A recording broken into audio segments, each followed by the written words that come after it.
عیسی شاه جلال باشد کوه بی زوال. شلوم دوستا عزیز، برادرها و خوارایی که امروز ما را از طریق تلویزیون اینترنتی مسیحیان افغان بیننده هستین، امیدوار هستم همتان خوب و خوش و سرحال باشین و از نعمات و برکات روحانی خداوند همیشه بهره‌مند شوین و همیشه دست خداوند در زندگی شما وجود داشته باشه و همیشه خداوند شما را برکت بده. دوستا عزیز، برادرها و خواهرها، ما کوشش میکنیم از طریق تلویزیون اینترنتی مسیحیان افغان برنامه‌های متفاوت و خوب مفید را از کتاب مقدس برای شما تهیه و ترتیب بدیم و از این طریق بتانیم هم ما شما در ایمان خود یک ذره بیشتر رشد بکنیم، هم دیگر خود تشویق بکنیم و همچنان با هم دیگر در قسمت رشد روحانی خود همکار باشیم. اگر شما کدام سوال، پیشنهاد، انتقاد و گفتنی و شهادت دارین، حتما از طریق شماره‌های تماس و آدرس‌های ایمیل و غیره که در زیر از این ویدیو می‌بینین با ما در تماس شوین و حتما ما با جواب سوالات شما میپردازیم. خب دوستان عزیز، امروز بازم ما درباره یک موضوع جدید صحبت میکنیم که این موضوع ما هم ربط میگیره به اون سلسله برنامه‌ای که آغاز کردیم که تعهدات خداوند است، یعنی 6 تعهد خداوند با بشر که تعهد اولش با آدم و حوا بود، تعهد دومش با نوح بود که در این باره قبلا ما صحبت کردیم و تعهد سومش با موسی است، تعهد با ابراهیم است ببخشید، و تعهد چهارمش با موسی و تعهد پنجمش با داوود و تعهد ششمش از طریق یشوع مسیح با تمام بشر.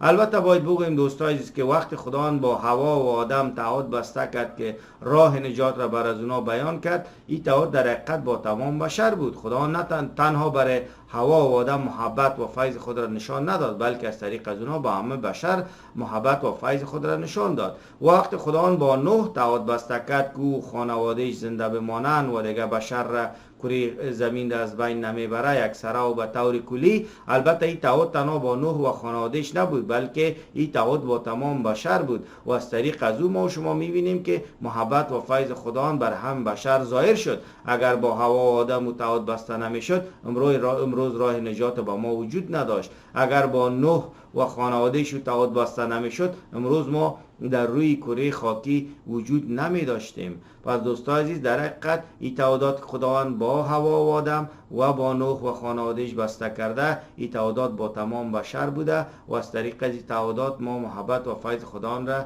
دیدیم و مشاهده کردیم در کتاب مقدس. اگر شما میخواهید درباره تعهد خداوند با حوا و آدم و یا با نوح و خانوادهش معلومات حاصل بکنین، میتونین برین به 2 ویدیوی قبلی ما و درباره از معلومات کامل حاصل کنین. البته دوستان میخوام یک موضوع را اصلاح بکنم. در برنامه قبلی ما گفته بودم، در 2 برنامه قبلی ما، البته پیشتر منظور ما بود، در برنامه قبلی ما تعهد خداوند با نوح و خانوادهش ما گفتم که در ویدیو آینده درباره تعهد خداوند با موسی صحبت میکنیم.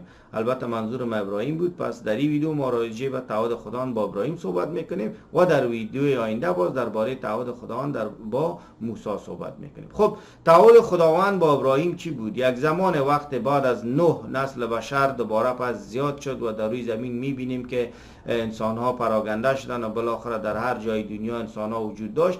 در اون زمان خداوند یک شخص را دید به نام ابراهیم، یا در اون وقت البته اسمش ابرام بود، و دید که ابرام یک شخص بسیار خوبی است که قلب خوب داره و خداوند ابراهیم را پسندید و ابراهیم را و بر ابراهیم خداوند یک حکم داد، یک پیام داد و گفت تو بخی همین سرزمین ترک و به طرف سرزمینی که من میگم برو، کمی اسرائیل امروزی است و این سرزمین را ما بر تو دادیم. اگر تو این کار را بکنی و بری با اون سرزمین ساکن گزین شوین، من نام تو را بلند می سازم و دوم سرزمین را ما بر تو میتم و دیگه ای که من تو را صاحب ملت های بسیار زیاد و بیشمار و مثل ستارگان آسمان و ریگ ساحل می سازم و این کار از طریق فرزندت، یعنی به تو فرزند میتم و این کار صورت میگیره. منظور خداوند کسایی که ایمان دارن، ایمان ابراهیمی. پس دوستان عزیز، در اینجا ما میبینیم خداوند با نوح یک عهد بسته کرد. بر نوح گفت، با ابراهیم یک عهد بسته کرد و بر ابراهیم گفت که تو اگر بری و به مو سمت که من میگم و اون طرف تو حرکت بکنی و من حتما چی میکنم در اونجا؟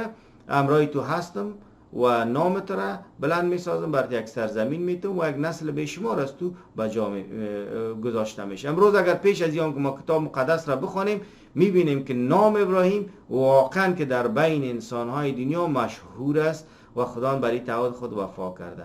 اگر ما ببینیم که خود سرزمین ابراهیم که اسرائیل است، خدا برش داده و نسل که از ابراهیم اولادش کمی یهودی هستند، اینا در اسرائیل هستند و سرزمین متعلق به اونا است. اگر ما بیایم امروز میبینیم خدا در این تعهد خدا پایدار است. اگر ما بیایم که امروز ببینیم که واقعا یک نسل بیشمار از ابراهیم در دنیا مانده، ما میبینیم که بله از ابراهیم اسحاق مان، یعقوب مان، 12 فرزند یعقوب آمد ادامه پیدا کرد. و امروز هر کسی که به خدای ابراهیم که یهوه است، یهوه قادر مطلق ایمان داره و به او یهوه که از طریق یشوع مسیح خود را برای بشر نشان داد به این باور داره، اونا همشان فرزندای ابراهیم گفته میشن. حتی از لحاظ نسلی و ژنتیکی هم فرزندای ابراهیم در دنیا بیشمار هستند. پس خدا بر تعهد خود وفا کرده. ولی ما میایم درباره تعهد ابراهیم میخوانیم و از طریق میبینیم خدا چی محبت و فیض را از طریق تعهد به ابراهیم نشان داد و دومی که چطور این تعهد از طریق ابراهیم با تمام بشر بسته شد و بشر چطور فیض و محبت خدا را از طریق تعهد ابراهیم اونا چی کردن؟ حاصل کردن و به دست آوردن. اگر ما از فصل 12 پیدایش در ابتدا بخوانیم، من فصل 12 رو میخوانم. در اینجا میگه دعوت خدا از ابراهیم یا ابراهیم. خداوند به ابراهیم فرمود ولایت، خانه پدری و خویشاوندان خود را رها کن و به سرزمینی که من تو را بدان جا هدایت نمودم برو. خواهم نمود، هدایت خواهم نمود برو. من تو را پدر امت بزرگ میگردانم، تو را برکت میدهم و نامت را بزرگ میسازم و تو مایه برکت خواهی بود. آنان را که به تو خوبی کنند برکت میدم و آنان را که به تو بدی نمایند لعنت میکنم. همه مردم دنیا از تو برکت خواهند یافت. همه مردم دنیا از تو برکت خواهند یافت. در اینجا چی میگه؟ من تو را پدر امت بزرگ میسازم، تو را برکت میتم، نامت را بزرگ میسازم و تو مایه برکت خواهی بود. متوجه هستین؟ و در اینجا میبینیم که به سرزمینی که من تو را به اوج هدایت میکنم برو، یعنی به یک سرزمین هم میتم و میگه همه مردم دنیا از طریق تو برکت خواهند یافت. ببینید تعهد خداوند با ابراهیم، تعهد خداوند با ابراهیم چی بود؟ که برو به اون سرزمینی که من برای تو میتم، به اون سرزمین برو، سرزمین است تو و من تو را امت بزرگ، پدر امت بزرگ میسازم، یعنی یک امت از تو به جا میمانه. و سوم ای که من نام تو را بزرگ میسازم که همه مردم دنیا با نام تو آشنا باشن و کسی تو را برکت بتن برکت میبینن و اگر لعنت کنن بر خود لعنت کردن و تمام مردم دنیا از طریق نسل تو برکت پیدا میکنن. خب وقتی که ما میبینیم که زندگی ابراهیم را ما مورد بررسی قرار میدیم و ما وقتی میبینیم که آیا واقعا خداوند با ابراهیم که تعهد را بسته کرده بود بر او ایستاد، او را عملی ساخت؟ بله او را عملی ساخت. ما امروز میبینیم که ابراهیم اولتر از این که خداوند بردش به سرزمین کنعان یا اسرائیل امروزی و این سرزمین را به طور مکمل بر ابراهیم و اولادش و امتش داد. دومی که میبینیم آیا نام ابراهیم مشهور است؟ بله نام ابراهیم امروز مشهور است. به نام پدر ایماندارا امروز ابراهیم مشهور است. حتی مسلمان ها ابراهیم را قبول دارند، خدا ابراهیمی میدانند، یهودی ها ابراهیم را قبول دارند، مسیحی ها ابراهیم را قبول دارند و همه مردم دنیا با نام ابراهیم آشنایی دارند و نام ابراهیم را به بزرگی یاد میکنند. آیا خداوند بر ابراهیم یک امت بزرگ داد؟ بله. امتی که خداوند بر ابراهیم داد از طریق فرزندش اسحاق بود که میبینیم در اسرائیل تمام یهودیایی که زندگی میکنن، یهودیایی که در دنیا و از طریق ایمان ما به یشوع مسیح هم ما امت ابراهیم هستیم. پس در اینجا میبینیم که خداوند واقعا با تعهد را که با ابراهیم بسته کرده بود از طریق از او تعهد خود ایستاد و با او تعهد خود خداوند چی کرد؟ عمل کرد. پس تعهد خود با ابراهیم چی کرد؟ عملی ساخت خداوند و بر تعهد خود ایستاد و ایستاده است. ولی تعهد خداوند با ابراهیم و خانواده ابراهیم چی نفع به بشر میرسانه؟ پیش از یک برم در قسمت بخش دومش خداوند گفت که از طریق تو تمام مردم دنیا برکت خواهند یافت، میایم در قسمت اولش. اگر امروز ابراهیم در دنیا که پدر ایمانداراست و همی ایمان یکتاپرستی را، خدای حقیقی را، یهوه را که قوم بنی اسرائیل مشناختن و مشناسن، اگر ابراهیم نمی بود و همی ایمان یکتاپرستی و خداپرستی را در او وقت در دنیا رایج نمی ساخت، پس امروز ما و شما شاید که یعنی از طریق امی ابراهیم است که ما به این برکت رسیدیم تا خدای واحد یگانه خود را بشناسیم که خدای ما یشوع مسیح است که در 3 شخص ظاهر شده. متوجه هستید؟ پس ما همی که میگیم پدر، پسر و روح القدس، این در حقیقت ایمان ابراهیمی است که ما از طریق ابراهیمی را ما چی کردیم؟ آموختیم. ابراهیم امو خدای را میپرستید که امو خدا باز در یشوع مسیح ظاهر شد. یعنی ابراهیم پایه امی، اساس امی ایمان را گذاشت و از یک نسل ما و با اون نسل خدا صحبت کرد، انبیا را فرستاد، خداوند کلام خود را از طریق از اونا بیان کرد و بالاخره از طریق همون نسل یشوع مسیح ظاهر شد و پیام نجات رسان و راه نجات را برای ما باز کرد. پس این برکت است که امروز تمام مردم دنیا از مستفید شدن. ولی اگر بخواین مستفید شون، ما مستفید شدیم، مثل ما 2 بیلیون انسان در دنیا مستفید شده. هر کسی میتونه در این دنیا از این برکت خداوند، از این محبت و فیض خداوند بهره مند شود. پس این قسمت اولش بود. متوجه هستید؟ ما میبینیم که اگر امی ابراهیم نهی بود، ایمان ابراهیمی وجود نمی داشت. متوجه هستید؟ یعنی خدا ابراهیم امی رقم انتخاب کرد و از او استفاده کرد و با او تعهد بست و تعهد امروز از او تمام بشر مستفید شده. و بخش دومش که خداوند میگه که با بخش اول ربط داره که از طریق تمام مردم دنیا برکت میافته. بله، چرا خداوند با ابراهیم صحبت کرد، با نسلایی که از ابراهیم با اونا صحبت کرد که از طریق شما نجات دهنده میاد. و اون نجات دهنده کی است؟ امو یشوع مسیح است، خود خداوند است که آمد در جسم ظاهر شد و راه نجات را بر بشر باز کرد. و امروز تمام بشری از برکت فیض خداوند، محبت خداوند مستفید شدن و در خداوند بر در قلب هر انسان استاد است. هر کسی بخواید خداوند را لبیک بگوید، خداوند بر داخل قلب از میشه و وقتی شخص اعتراف میکنه و توبه میکنه، این در نام یشوع مسیح خدای زنده و حقیقی نجات پیدا میکنه. پس دوستای در اینجا میبینیم خداوند تعهد را که با ابراهیم بست، نه تنها که برای تعهد خودمون چیزایی گفته بود عمل کرد که نام ابراهیم شهرت یافت، بر ابراهیم یک سرزمین داده شد و از ابراهیم یک امت بزرگمان، بلکه امو برکت نجات را که بر همه بشر از طریق ابراهیم خداوند اعلام کرده بود، خداوند بر او تعهد خدا میستاد و امو برکت نجات از طریق ابراهیم، یعنی از طریق نسل ابراهیم به تمام بشر رسید. او برکت نجات کی بود؟ خود یشوع مسیح خدای زنده بود که آمد راه نجات را برای ما شما باز کرد.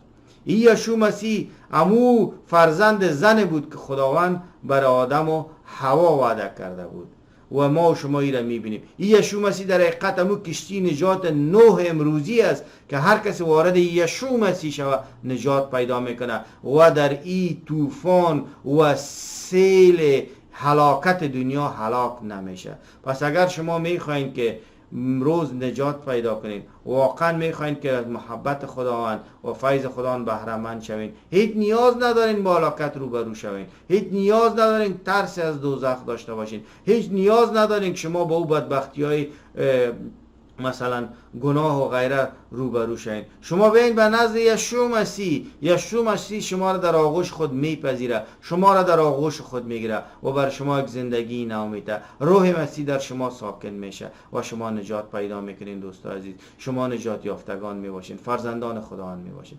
پس دوستان عزیز، درس 3 ما درباره تعهد خداوند با ابراهیم بود. تعهد خداوند با ابراهیمی بود: نام بزرگ برات میتم، امت بزرگ از تو میمانه و همچنان سرزمین بزرگ برات میتم و از طریق تو تمام نسل‌های دنیا یا مردم دنیا نجات برکت میافند. دیدیم نام ابراهیم همگی میشناسن. خدا بر تعهد خود عمل کرده. ما هیچ کار نداریم، هیچ کار نداریم با کسایی که امروز در دنیا خدا منکر هستن یا ابراهیم بدرد میگن. ما ثبوت داریم، سند داریم که خدا با ابراهیم وعده کرده بود امروز نامش در دنیا مشهور است. حتی اونایی که از ابراهیم نفرت دارن، از خدای ابراهیم نفرت دارن، خودشان شاهدای هستند که میگن نام ابراهیم در دنیا مشهور شده. سرزمینی که خدا بر ابراهیم وعده کرده بود، میبینیم که در زمان یوشع او سرزمین به طور کامل بازم در اختیار اسرائیل قرار گرفت. امروز هم در اختیارشان هستند، همون کنعان یا اسرائیل. و همچنان امتی که خدا از طریق ابراهیم مثلا وعده کرده، با وجودی که در زمانهای مختلف متفاوت خواستن این امت را قتل عام کنن، از بین ببرن، حتی تا زمان هتلر کوشش کرد که یهودی‌ها را از بین بره، ولی او امت که از نسل ابراهیم ماند امروز در دنیا وجود داره و از طریق ایمان ما به خدای زنده و حقیقی یشوع مسیح ما هم ایمان ابراهیم داریم، او پدر ایمان ماست. پس دوستان عزیز، میبینیم در اینجا چیزی که خدا وعده میکنه و حقیقت داره. کسایی که به خدا باور ندارین، کسایی که به خدا باور ندارین، حداقل با تعهدات خداوند با بشر خو ببینین که در همه شب و مهمتر از همه محبت و فیض خدا دیده میشه و بعد از او سند و ثبوت است که امروز شواهد است که امروز شما میتونید او را با چشم سرتان ببینید. تعهد خداوند با ابراهیم، تعهد خداوند با نوح، تعهد خداوند با آدم و حوا، همه شواهد است که امروز با چشم سر شما میبینید. اگر با تعهد خداوند با آدم و حوا ببینید، دیدیم که فرزند زن یشوع مسیح آمد. اگر با تعهد خداوند با نوح ببینید، میبینیم که خانواده‌اش زنده ماند، امروز دنیا به او رقم هلاک نشد. اگر با تعهد خداوند با ابراهیم ببینیم، میبینیم که نامش بلند، امت بزرگ و سرزمین بزرگ نصیبش شده و همچنان نصیب امت شده و امروز ما شما می‌بینیم که از طریق ابراهیم و نسل ابراهیم یشوع مسیح آمد و هم بشر برکت داد. پس خداوند این تعهد سوم بود که ما دربارش خواندیم از جمع شش تعهد خداوند با بشر و در این تعهد خداوند ما دیدیم محبت و فیض خداوند بسیار به طور روشنش واضح و آشکار است. پس دوستان عزیز امیدوار هستم که درس براتون مفید واقع شده باشه. تا درس بعدی که بازم در خدمت شما قرار میگیرم، همه شما را به خدای زنده و خدای حقیقی یشوع مسیح میسپارم. یشوع مسیح همراهتان باشه و شما را برکت بده. روز خوش، وقت خوش داشته باشین. آمین.